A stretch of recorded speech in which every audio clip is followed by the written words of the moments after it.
문 대통령도 어제 입장을 밝혔는데 대선을 앞둔 시기에 연속해서 미사일을 발사하는 것에 대해서 이제 우려스럽다라고 얘기를 했고, 그런데 이제 북한의 일정을 또 보면은요, 다음 달에는 김정일 위원장의 생일이 있고 4월에는 김일성 주석의 세월이 있고 말이죠.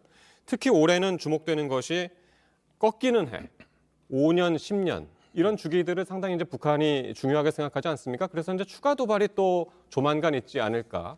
그런 전망도 나오고 있습니다. 북한이 스스로를 올해를 혁명적 대경사의 해다라고 얘기를 하고 있습니다. 말씀하신 것처럼 이제 정준영 꺾어지는 해 같은 경우에는 북한은 굉장히 중시하죠. 특히 김정은과 김일성의 생일이 그렇게 꺾어지는 해일수록 예. 뭔가 그 자신들의 성취와 업적을 보여줄 부분이 있다라고 판단을 합니다. 다만 북한의 미사일 이 발사는 이번 발표에도 나왔고 지난번 발표에도 나왔습니다만 작년 9월부터 김여정이 얘기했던 이른바 이중 기준이라는 것에 따라서 예. 다시 말씀드리면 자신들이 국방 발전 5개년 계획을 갖고 있고 제도화된 계획에 따라서 하고 있다라는 그런 의미거든요. 그것은 한국이나 다른 국가들이 국방력 발전을 위해서 하는 것과 별반 다르지 않다라는 얘기를 하기 때문에 네. 물론 말씀하신 그런 자신들의 기념일을 기념하기 위한 군사력을 보여줄 가능성도 있지만 더 우려되는 것은 이런 식의 미사일 도발을 계속해서 자신들의 계획에 따라 해나갈 수 있다라는 것이겠죠. 네.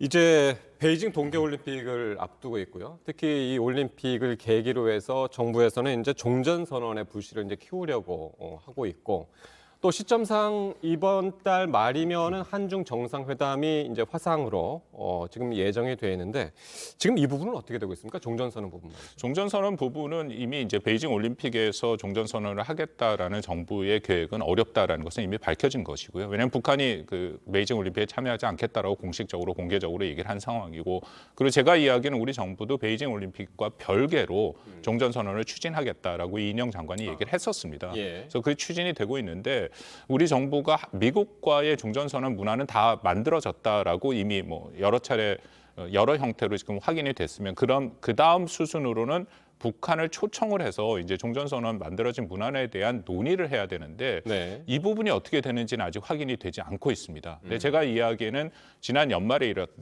했던 북한의 그 8차 그 당 대회의 이후에 이제 전원회의, 중앙위 전원회의가 있지 않았습니까? 예. 거기에서 북한의 그 반응을 보고 나서 종전선언에 대한 북한에게 어떻게 이것을 접근할까 하는 것을 결정한다고 얘기를 했는데 예. 그러고 나서도 지금 열흘 정도가 지났기 때문에 글쎄요, 공개하지는 않았지만 북한을 그런 초청했을 가능성은 좀 있지 않을까 저는 생각을 합니다. 근데 다만 북한의 반응이 어떨지는 아직 확인된 것은 없죠. 예.